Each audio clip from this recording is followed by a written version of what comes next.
بسم الله الرحمن الرحیم. و اما حکایات در حسن خلق. نقل است که روزی مالک اشتر می‌گذشت در میان بازار کوفه و بر تن آن جناب بود پیراهنی از خام و بر سرش عمامه‌ای از خام بود. یکی از مردمان بازاری که او را نمی شناخت به نظر حقارت به او نگاه کرد و از روی استهزاء و استخفاف گلوله گلین به جانب آن جناب پرت کرد.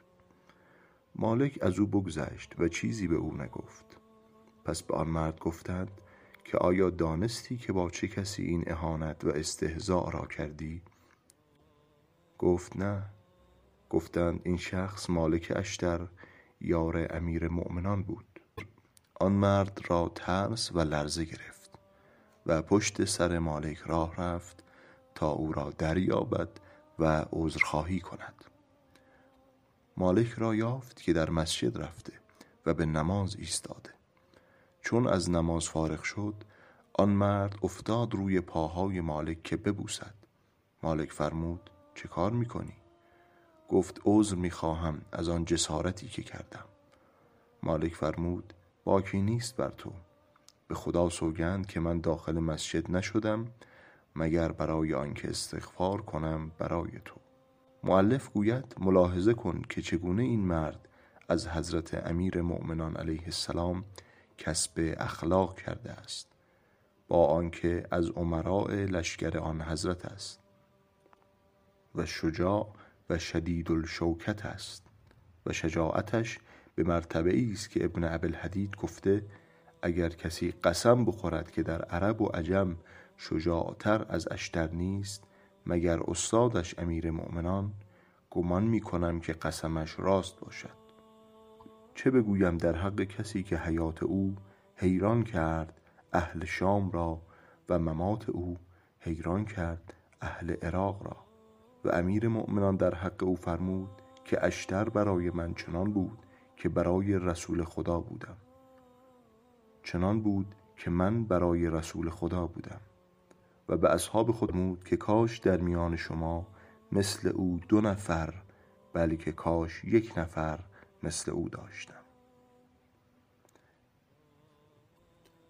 بالجمله با این مقام از جلالت و شجاعت و شدت و شوکت حسن خلق او به مرتبه‌ای رسیده که یک مرد سوقی به او اهانت و استهزاء می نماید ابداً تغییر حالی برای او پیدا نمی شود، بلکه می رود در مسجد نماز بخواند و دعا و استغفار برای او کند. و اگر خوب ملاحظه کنی این شجاعت و غلبه بر هوای نفس خود بالاتر است از شجاعت بدنی او. قال امیر مؤمنان اشجع الناس من غلب هوا. حکایت دوم.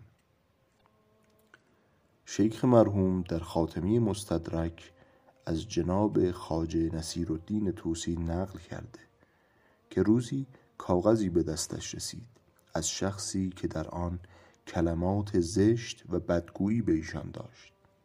از جمله این کلمات قبیحه آن بود که یا کلب ابن کلب.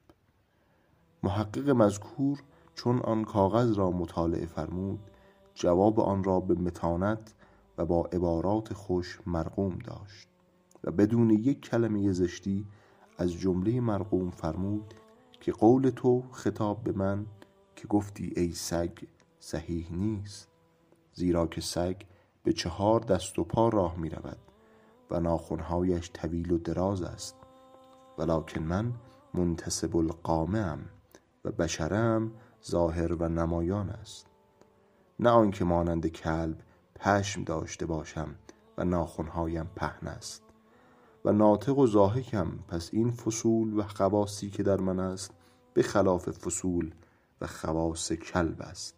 و به همین نحو جواب کاغذ او را نگاشت و او را در حیرت گذاشت. مؤلف گوید این خلق از این محقق جلیل عجبی ندارد، زیرا که آیت الله علامه حلی رضوان الله علیه در حق او فرموده است که این شیخ افضل عصر خود بود در علوم عقلیه و نقلیه و کتب بسیاری در علم و حکمت و احکام شرعیه بر مذهب امامیه تصنیف فرموده و بزرگانی را که مشاهده کردیم در آفاق، این بزرگوار اشرف از همه بود در اخلاق.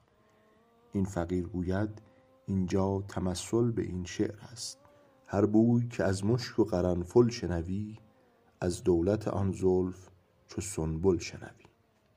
خواجه این حسن خلق را از رجوع به دستورالعمل و کردار ائمه اطهار صلوات الله علیهم اخذ کرده است. آیا نشنیده ای که حضرت امیرالمؤمنین شنید که مردی قنبر را دشنام می‌دهد؟ قنبر خواست که دشنام او را برگرداند که حضرت او را ندا کرد: مهلا یا قنبر، آرام باش، بگذار که این شخص دشنام دهنده خار شود. همانا به سکوت خود خشنود می‌کنی خداوند رحمان را و به خشم در می‌آوری شیطان را و شکنجه می‌کنی دشمن خود را. قسم به آن خدایی که دانه را شکافت و مردم را آفرید که مؤمن خشنود نمی کند خدا را به چیزی مثل حلم و خشمناک نمی کند شیطان را به مثل چیزی مانند خاموشی و شکنجه نمی کند احمق را مثل چیزی مانند سکوت.